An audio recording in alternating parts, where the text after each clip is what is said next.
Ako naman, uwi naman ka. Delita. Ako kasi na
gammachuu isii dhugatti hangana jeehu akkaan hodhe nama gammachuu isiidha guddina isiidha gammachuudha gaafa haroomtu dhabamte warri galamsoo fi warri baddeeysaa ajaa'iba itti taateeti laaluuf dhufan goggogduu harkan rabbitti mo'an gusan yaa rabbi jedhaniit rabbitti mo'an akkamitti akka ta'uu danda'e haaluma adda adda gaafatanii deeman san booda amma haroomtuun egaa san duraas lafti tun lafa dirree beekte akka abbootii dhageenyetti namticha maayaa ji'u tokkotu horii asiifatu horii hedduu qaba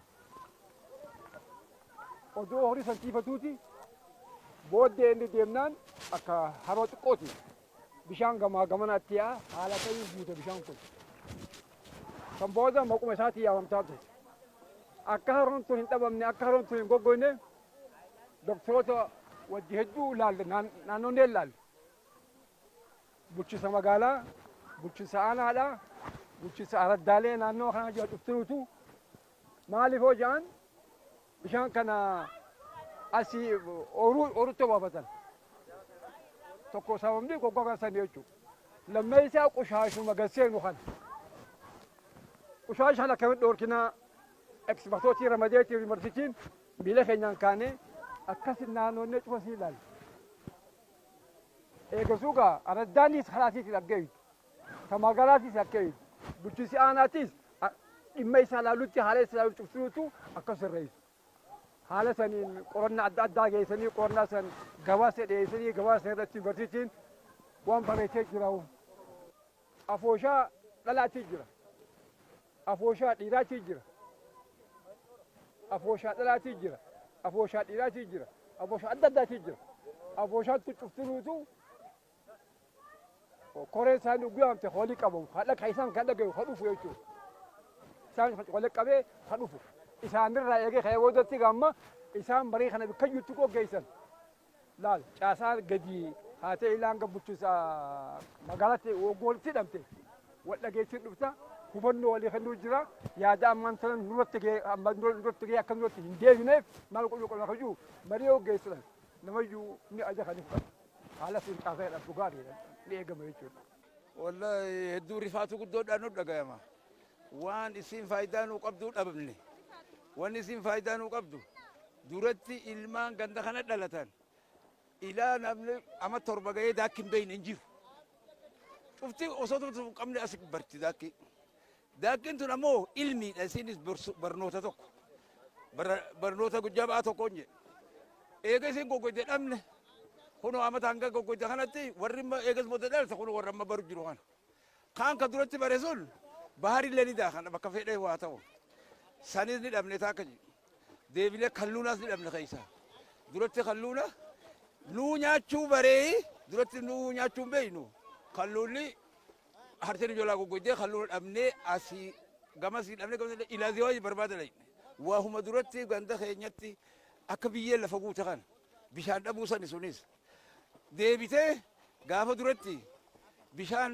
adareen dhuyduu fi bakka cufaa kan dhugan salalboonii jennee bakka sanitti nuu dhaabanii asirraa deema harti maa asirraa dhuyti adareen asirraa dhuyti aawwata asirraa dhugu akka birootti gaa bishaan kana bashiir kan naa turre sanis ni dhabne faayidaa isin nu dhorkiteen isin goggoguun waan nu miite waan akkanaa kana deebi'iiti gaafa duratti san bishaan kun osoo akkana xiqqaadhaati biyya kana jirraan eegal mootu guutee achi dhaqeemi mana 160 bakka san irraa eegallee bakka bishaan salalbooniin hoggaan boombaa dhaabee adaretti yaasuu deemu san wanna godhe giddibii hidhe hoggaa giddibii kanaan gana golee beelloo hoggaa guute asiin akka yaa'u jee godhe asii ilaa maa guddoo ilaa gobeelletti yaa'u ture bishaan kun wanna kalluuna biyyin beeyne ni barsiise maa guddoo cofa bishaan jiran kalluunni bahee gaafa sani hoggaa gamana as dhuftu giddibii tolchanii jiran giddibii kana keessatti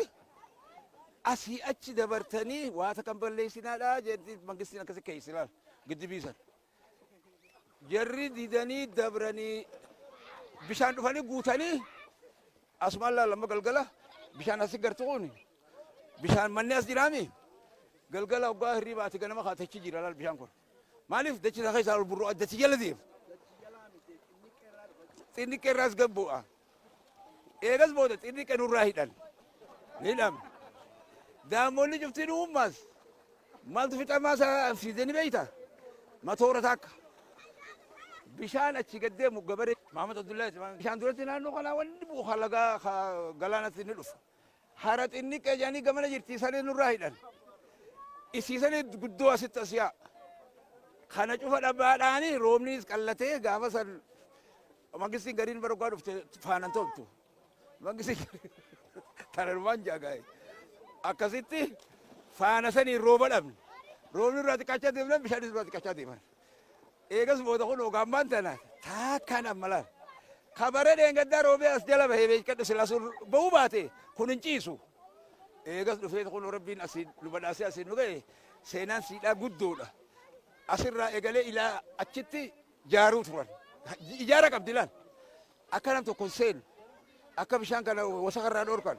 Akka nam tokko haraa kanatti hin dhiyaanne jeesi gobayyoon tokko as tadadara gaafa inni silaaseedha achirraa eegalee achitti ijaaree laal. Nam tokko gadi seenu zabanyaa qabdi. Nama dhiqachuu seenee wuri qableeni qabri shan qoxxa'uu turan. Amma san cufti ni hafteeti qushaashni itti seenee biyyeen qota cufti itti seentee gaafa sanuu maal jee faranjichi hoggaa bishaan asii adeere gootan biyyeedhaa fi wasakarraa dhoorkaa nuun jedhe. Namuu see qotee dachii itti gadhiise. Inumaa ukaatichi duubaa teetini qonna jedhaniituma jala kutan. Wanni akka eeggachuu qaban. Waan wasakaa fi haayilandii kanaa fi wahalleehu namuu koomitee ganta isaanii godhanii koomiteen takkalleen waan bishaan kanas seenu dhoorkuu qabdi. Namnummaan haramaa jiru cuftinuhu. Xiqqaa haa jennu guddaa haa jennu. Faayidaa siita hanga dhabnee sallaallee har'a kunuunfachuudhaaf lafaa ka'uu qabna. Namni cuftinuhu haruma gamanaanis gamasiinis xiqqaanis guddaanis. Haayilaandi bakka irraa dhoorkuu takka. Biyyee namni qotee galaanni as fidu kanaas cinaa tokko irraa maysu.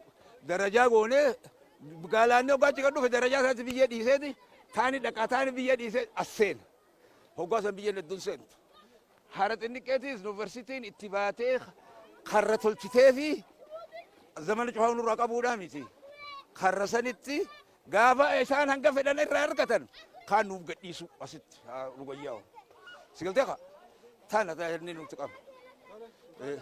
Sababa akkitti woggoge matoora meeqaas gubbaa didichaa bula halkan cufa. Guyyaa sirraa didichaa halkanis irraa didichaa ammaa sirra guddaa aayilaandii fi miikaa guute kanaatiitu isa dhabamsiise jechuudha. Gaafa duraa maddallee ni qaba.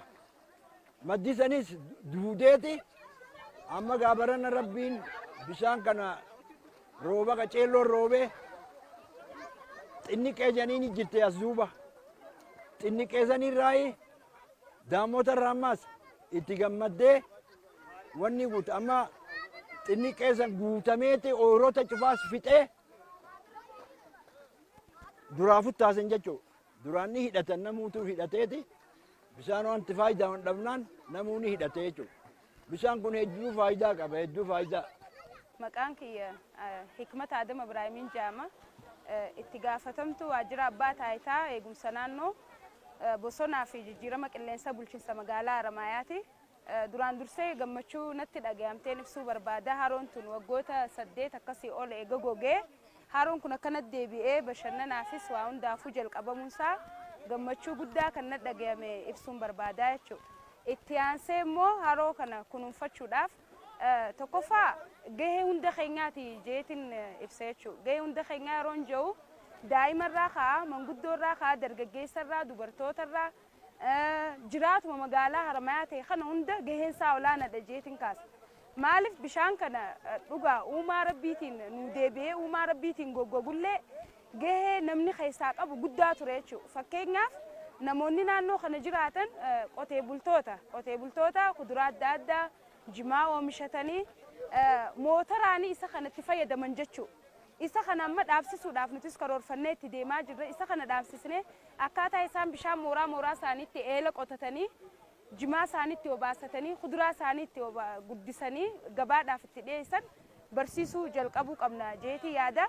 Inni lammaffaa immoo jiraattonni magaalaa tanaa fakkeenya iddoon balfatti gatamu dhabamuusaarraan kan ka'e iddoo iddootti balfi mana manarraa kan bahe galaanni